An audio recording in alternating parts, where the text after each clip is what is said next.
ان کو جتنے فائدے کروائے گئے ہیں ہمیشہ بچ جاتے ہیں. جو بھی ابھی آپ کے سامنے ہے یہ شہباز شریف نے جا کے جب میں گارنٹی دیتا ہوں وہ واپس آ جائے گا. ہم نے کہا کم از کم 7 ارب روپے ہماری کیبنٹ نے کہا, کیبنٹ کا فیصلہ تھا کہ 7 ارب روپے کا کم از کم بانڈ ہی لگوا لو. انہوں نے کہا نہیں جی ٹھیک ہے, شہباز شریف نے گارنٹی دے دی. میں صرف یہ کہہ رہا ہوں کہ جتنا ان کو جو انصاف کے نظام نے پاکستان میں آج تک ان کو بچایا ہے, کسی اور پارٹی باید پیپلز پارٹی کی میں ایک بات مانتا ہوں, وہ بار بار بے نظیر کہتی رہتی تھی کہ ان کو یہ ہمیشہ ان کے لیے مختلف ہیں سٹینڈرڈز جسٹس کے جو ہمارے ہیں, وہ بالکل ٹھیک کہتی تھی. دیکھیے جی اسمبلی وہ ساری چیزیں سیکنڈری ہیں. جب تک الیکشن کی ڈیٹ نہیں ملتی اس کے بعد اس کے آگے باتیں نہیں جا سکتی. جی خان صاحب آپ نے زور دیا کہ آپ کا مارچ تھا وہ پرامن تھا, اور شاید اسی لیے اپنے فیملیز کو بلایا تھا. آپ کی بات بالکل درست ہے, لیکن اسی دوران جو آپ کے پرانے وزیر داخلہ تھے جو ہمیشہ ان کے متعلق اس طرح بیان دیتے تو وہ آپ ہی کا لگتا ہے, شیخ رشید صاحب, وہ خونی کا تھا. تو کیا خیال ہے کہ انہوں نے مجھے زیادتی نہیں کی آپ لوگوں کے ساتھ جو آپ کا پرامن مارچ تھا اس کو؟ دیکھیں شیخ رشید ایک میرے سے بہت سینئر پولیٹیشین ہے, اور ان کا ایک اپنا انداز ہے, ان کی اپنی پارٹی ہے, ہمارے کولیشن پارٹنر ہیں. لیکن میں تو اپنا ہی کہہ سکتا ہوں نا, وہ تو ان سے پتہ نہیں ان کا خون کس طرح, وہ شاید ان کو شریفوں کو تو خیر ان کے ساتھ بڑی دیر تک رہ چکے ہیں, وہ شاید ان کو جان کے یہ سوچتے ہوں گے. لیکن دیکھیں میں آپ کے سامنے میں نے ہمیشہ ہمارے جلسوں میں, آپ سارے جلسے اٹھا کے دیکھ لیں, بلکہ میاں والی جیسی جگہ پہ, یہ کوہاٹ جیسی جگہ پہ کبھی اتنی خواتین نہیں آئیں جلسے پہ جو آپ آئی ہیں. تو ہم ایک اکراس دا بورڈ ایک پارٹی ہے جو ہر قسم کی اٹریکٹ, دینی مدرسے سے لوگوں کو لے کے انگلش میڈیم کلاس جو کبھی نان پولیٹیکل, سب کو اٹریکٹ کرتے ہیں ہم, کیونکہ ایک براڈ بیسڈ ہماری اپیل ہے. اس لیے میں کبھی بھی انتشار کے لیے نہیں, اس لیے ہماری پوری کوشش ہے کہ سپریم کورٹ سے ہم کلیئرنس لیں, اور پھر ہم ایک ملک میں صرف ان کو دکھانا چاہتا ہوں کہ قوم کھڑی کدھر ہے.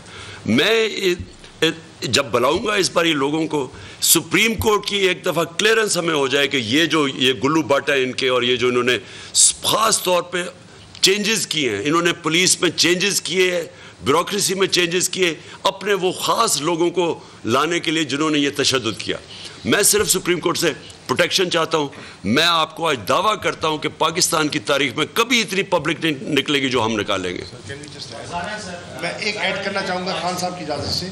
دیکھیے انہوں نے تشدد کیا, لاٹھیاں برسائیں, ٹیئر گیسنگ کی, اشتعال دلوایا, اس کے باوجود اسلام آباد میں ایک شیشہ نہیں ٹوٹا, ایک گملہ نہیں ٹوٹا. اس سے ظاہر کیا ہو رہا ہے کہ ورکر کو, پی ٹی آئی کے ورکر کو چیئرمین کی ہدایت تھی, آپ نے تشدد کا راستہ اختیار نہیں کرنا, آپ نے صبر کا مظاہرہ کرنا ہے. یہ کلیئرٹی آپ کے سامنے ہے نا. اور صبح کو آپ کے سامنے ابھی سوشل میڈیا پہ ہماری عورتیں نکلی اور وہ صاف کر رہی ہیں, وہ جو سارا گند پڑا ہوا تھا وہ صاف کر رہی تھی. اور یہ ہماری ٹریڈیشن رہی ہے. ہم نے جب دھرنے میں بھی تب سے اپنے لوگوں کو ٹرین کروایا ہوا تھا. 126 دن میں کبھی ہم نے کوئی توڑ پھوڑ نہیں کی, ہمیشہ وہ صفائی کرتے تھی. ایک پرامن احتجاج کی ٹریڈیشن بنائی ہوئی ہے پاکستان میں. جی سر آپ نے کہا کہ انہوں نے معیشت کا بیڑا غرق کر دیا, اسٹاک ایکسچینج کی بات کی, کرے کی گرنے کی بات کی. حماد کو بلانا چاہیے تھا. اسد ہے, ہاں ایک منٹ, ہاں ٹھیک ہے اسد. اور آپ نے یہ بھی کہا کہ ان سے فیصلہ نہیں ہو پا رہا. سر میرا سوال آپ سے یہ ہے کہ اگر ان سے فیصلہ کیوں نہیں ہو پا رہا, آپ کیا سمجھتے ہیں, کیا یہ کسی کی طرف دیکھ رہے ہیں؟ دیکھیں ایک تو یہ ایک لیجیٹمیٹ حکومت نہیں ہے, لائی گئی ہے. اور جس کے پاس ایک پبلک مینڈیٹ نہیں ہوتا, اس لیے تو ڈر رہے ہیں الیکشن سے. ان کو پتہ ہے کہ ان کے پاس پبلک مینڈیٹ نہیں ہے. تو یہ ان کے لیے جب آپ کے پاس مینڈیٹ نہ ہو اور کوئی لے کے آیا ہو آپ کو, تو وہ پھر آپ اسی کی طرف دیکھتے ہیں.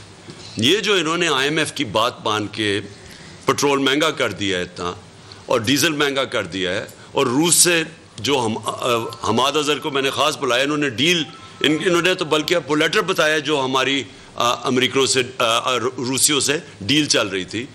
تو جب وہ ان کے ڈر سے نہیں کرتے تو ان کے پاس کوئی حکومت کرنے کی کوئی ان کے پاس وہ طاقت کہہ دیں کیپبلٹی فیصلے بڑے فیصلے کرنے کی طاقت تو ہے ہی نہیں.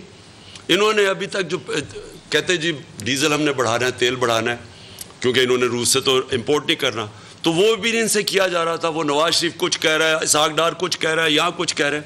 ایسے حکومت نہیں چل سکتی. میری کنٹینشن یہ ہے کہ جتنی دیر یہ رہیں گے یہ ملک مزید اور کرائسس میں گرتا رہے گا. سبسکرائب کریں اور بیل دبائیں تاکہ کوئی خبر رہ نہ جائے.